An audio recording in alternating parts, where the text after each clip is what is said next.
Bom dia, amigos. Eu ontem fiz um post aqui na comunidade, me referindo ao regime que antecedeu a gestão do presidente Jair Bolsonaro como narcoditadura comunista petista.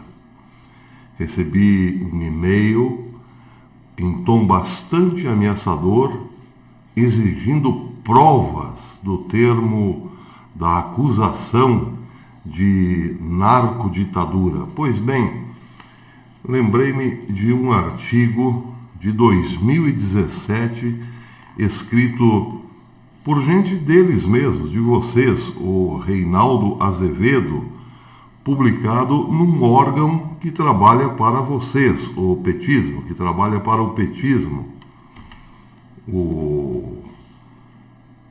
A revista Veja, a matéria, como vocês estão vendo aqui, é de 21 de fevereiro de 2017 e diz o seguinte, vou ler um pedacinho,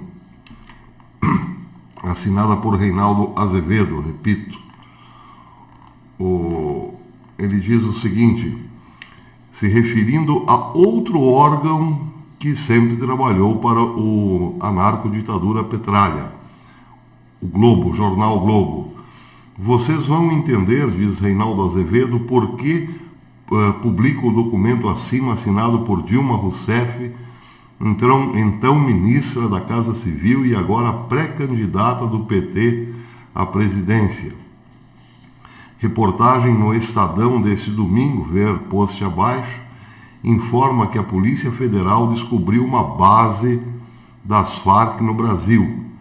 A guerrilha colombiana não só, entre aspas, texto do Globo, a guerrilha colombiana não só tem violado sistematicamente a fronteira Colômbia-Brasil, como tem utilizado o território brasileiro para seus negócios, especialmente o narcotráfico. A conclusão faz parte do relatório final da investigação que levou à prisão no dia 6 de José Samuel Sanches, o Tatareto, apontado pela Polícia Federal como integrante da Comissão de Logística e Finanças da primeira frente das Farc, um dos mais importantes destacamentos da guerrilha colombiana, fecha aspas. Diz agora Reinaldo Azevedo. Pois é, leitor. A história dos petistas e do governo Lula com as Farc pode ser contada em capítulos. Nem é preciso fazer uma pesquisa muito exaustiva. Comecemos por observar que, ao longo dos anos, o lulopetismo tem sido mais duro com o governo constitucional e democrático da Colômbia do que com os narcoterroristas. Explica-se. Lula, o Itamaraty e os petistas não consideram as Farc terroristas. Sequestrar pessoas, degolá-las, manter campos de concentração na selva, etc., não parecem caracterizar terrorismo para os nossos iluminados. Em março de 2008, numa entrevista ao jornal francês Le Figaro, publiquei a tradução, Marco Aurélio Top Garcia declarava, abre aspas, eu lhes lembro que o Brasil tem uma posição neutra sobre as Farc. Nós não as qualificamos nem de grupo terrorista, nem de força beligerante. Acusá-las de terrorismo não serve para nada quando a gente quer negociar. É pouco? Perguntava Reinaldo Azevedo. Pois eu lembro mais, naquele ano a Colômbia havia atacado um acampamento dos narcotraficantes situado no Equador. Eles contavam com a proteção do governo naquele país, comandado pelo filoterrorista Rafael Correia. Leiam o que disse Marco Aurélio ao jornal francês. O Brasil condena firmemente o ataque colombiano ao terrorismo equatoriano. Ao território equatoriano, que é, antes de mais nada, uma violação da soberania territorial. Nós exortamos a Colômbia a apresentar suas desculpas ao Equador. Paralelamente, o Brasil age para baixar a tensão na região, que atingiu níveis inquietantes. O presidente Lula vai receber hoje o presidente equatoriano Rafael Correa e nós vamos pedir a criação de uma comissão de investigação no âmbito da Organização dos Estados Americanos. O Equador, diz Reinaldo Azevedo, protegia terroristas e traficantes que sequestravam e matavam na Colômbia, mas Marco Aurélio exigia desculpas dos colombianos que estavam lá atacando os terroristas e narcotraficantes. É compreensível. Vocês lembram no Foro de São Paulo, entidade fundada por Lula e Fidel Castro para reunir partidos e organizações da esquerda da América Latina. PT e FARC dividiram o mesmo texto da organização durante um bom tempo. Dividiram o mesmo teto. Oficialmente, os narcoterroristas deixaram o fórum. Quando estavam lá, já faziam o que fazem hoje: sequestros, assassinatos, tráfico de drogas, sob a bandeira da luta revolucionária marxista. Não que isso também não seja uma droga, mas é outra. Bem, o texto é bastante longo, mas acho que já dá para responder ao ameaçador e-mail do Petralha Virtual. Pois é, trata-se sim de uma hipocrisia, porque eles sabem muito bem o quanto Lula era ligado aos narcoterroristas, às Farc, ao pessoal do PCC, inclusive existem ligações telefônicas grampeadas de gente do PCC dizendo que eram sócios do PT no governo. Pois é, meus amigos, essa gente sabe muito bem, mas por conta dos seus interesses momentâneos, julgando que o povo ainda se mantém iludido pelo manto hipnótico da Rede Globo, pensam que esse discurso pode lacrar. Não lacra mais. O PT esteve envolvido com a maior organização terrorista da América Latina, deu apoio aos negócios escusos, deu apoio ao tráfico de drogas que passava pelo território, comandado pelas Farc, e tudo isso está muito bem documentado. Tudo isso, repito, está muito bem documentado e é de muito grande conhecimento da Polícia Federal e outros órgãos. Então não tem nenhuma acusação ilícita da minha parte, não é fake news, todo mundo está careca de saber, inclusive pelo Porto de Santos passava uma grande quantidade de cocaína que ia para a Europa e lá era interceptada pela Ndrangheta, pela máfia Ndrangheta, era repassada, melhor dizendo, para a Europa pela máfia Ndrangheta. Tudo isso vinha da Colômbia, das Farc, embarcava no Porto de Santos em navios brasileiros e ia à Europa durante todo o governo Petralha. E isso também está muito bem documentado e é de conhecimento da Polícia Federal e outros órgãos. Todo mundo está careca de saber.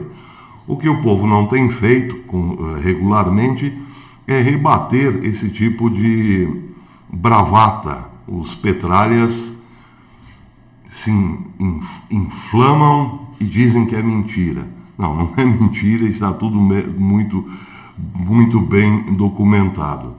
Mentira é tentar dizer ao povo que Lula, por exemplo, não roubou, não mandou matar, não tirou o pão do brasileiro para sustentar a ditadura cubana, não tirou o pão da mesa do brasileiro para sustentar a ditadura de Maduro e não está com as mãos sujas de sangue por ter sustentado também a ditadura de Evo Morales, o cocaleiro Evo Morales. Digo suja de sangue porque aqui está um exemplo bem elucidativo. A última notícia que vem lá da Bolívia, saída agora há pouco no Infobae, dá um balanço dos protestos contra a reeleição de Evo Morales, a farsa de Evo Morales. A matéria diz que, por enquanto, são 2 mortos nos últimos protestos, 2 mortos e mais de 190 presos na Bolívia. Vou ler um pedacinho da matéria. Ela diz que pelo menos 2 pessoas morreram, 191 pessoas foram presas e 60 policiais ficaram feridos após quase 2 semanas de protestos na Bolívia contra a vitória suspeita de Evo Morales nas eleições presidenciais realizadas em 20 de outubro passado na Bolívia, segundo o último relatório. O diretor nacional da Força Especial de Combate ao Crime, Coronel Júlio Cordeiro, apareceu na sexta-feira para informar sobre o equilíbrio dos confrontos entre apoiadores e detratores do regime de Morales com as forças de segurança. Ele disse: havia 191 presos que foram levados para diferentes unidades dos diferentes departamentos de polícia. Alguns foram cautelosos e estão em prisão preventiva. Afirmou também que são acusados de vandalismos, danos à propriedade pública e privada e ferimentos. Temos 60 policiais feridos, incluindo um que está em coma, acrescentou o coronel Cordeiro no canal de TV estatal da Bolívia, segundo o jornal local La Razón. Bom, nós sabemos que existe gente infiltrada ali da Venezuela, ou podem ser cubanos que desembarcaram em La Paz vindos da Venezuela. Nós sabemos que Evo Morales e Nicolás Maduro já acertaram, combinaram uma forma de auxílio para conter as massas, mas nós sabemos também que muito dessa violência aí, ou quase toda ela, foi provocada por gente deles mesmos. Essa é a estratégia: infiltrarem-se entre os manifestantes para criar o caos, para criar o tumulto. É o modus operandi da petralhada do continente. E, portanto, esse número de policiais feridos certamente tem a ver com a estratégia de manterem-se no poder, esmagando a oposição. Bem, e ainda em relação ao envolvimento do PT com o narcotráfico das Farc, aquela matéria que eu citei no começo do vídeo continua dizendo o seguinte: nos arquivos da Agência Brasileira de Inteligência em Brasília, há um conjunto de documentos cujo conteúdo é explosivo. Os papéis guardados no Centro de Documentos da BIM mostram ligações das Forças Armadas Revolucionárias da Colômbia, FARC, com militantes petistas. O principal documento nos arquivos foi datado de 25 de abril de 2002. Está catalogado com o número, atenção, anotem aí, 0095/3100 e recebeu a classificação de secreto. Em apenas uma folha e dividido em 3 parágrafos, esse documento informa que no dia 13 de abril de 2002, um grupo de esquerdistas solidários com as Farc promoveu uma reunião político-festiva numa chácara nos arredores de Brasília. Na reunião, que teve a presença de cerca de 30 pessoas, durou mais de 6 horas e acabou com um animado forró, o padre Olivério Medina, que atua como uma espécie de embaixador das Farc no Brasil, fez um anúncio pecuniário. Disse aos presentes que a sua organização guerrilheira estava fazendo uma doação de $5 milhões para a campanha eleitoral de candidatos petistas de sua predileção. A notícia foi recebida com aplausos pela plateia. Faltavam então menos de 6 meses para a eleição. Um agente da BIM infiltrado na reunião ouviu tudo, fez um informe a seus chefes e assim chegou à BIM a primeira notícia de que as relações entre militantes esquerdistas alguns deles petistas e as Farc, podem ter ultrapassado a mera simpatia ideológica e chegado ao pantanoso terreno financeiro. Vou deixar aqui na descrição a matéria do Reinaldo Azevedo na Veja, mas acho que isso é suficiente para responder ao e-mail ameaçador. Mas digo mais, agora nós vamos pegar esse e-mail e ir até a Polícia Civil para fazer a devida denúncia. Sim, porque há no e-mail uma ameaça. É isso aí, não podemos nos calar, eles querem reescrever a história a cada momento. Para isso terão que reinventar também o Adélio Bispo. Ele é bispo, provavelmente terá que ser Adélio Cardeal daqui para frente, ou quem sabe Adélio Papa, e também reinventar o objeto que ele usou na fatídica tarde de Juiz de Fora. Quem sabe não foi uma faca, e sim uma pistolinha d'água. Não, mas também parece que pistola de brinquedo é crime. Uma flor, Adélio, em nome da esquerda, deu uma flor para Bolsonaro. É isso aí, meus amigos. Peço que colaborem com o canal. Eu costumo deixar aqui embaixo na descrição o número da conta que nós temos no Bradesco. Também temos o PayPal e o Apoia-se. Quem puder, colabore com o canal, porque, como costumo dizer, a coisa para nós outros cá de la derecha está dura, bem dura. Até depois.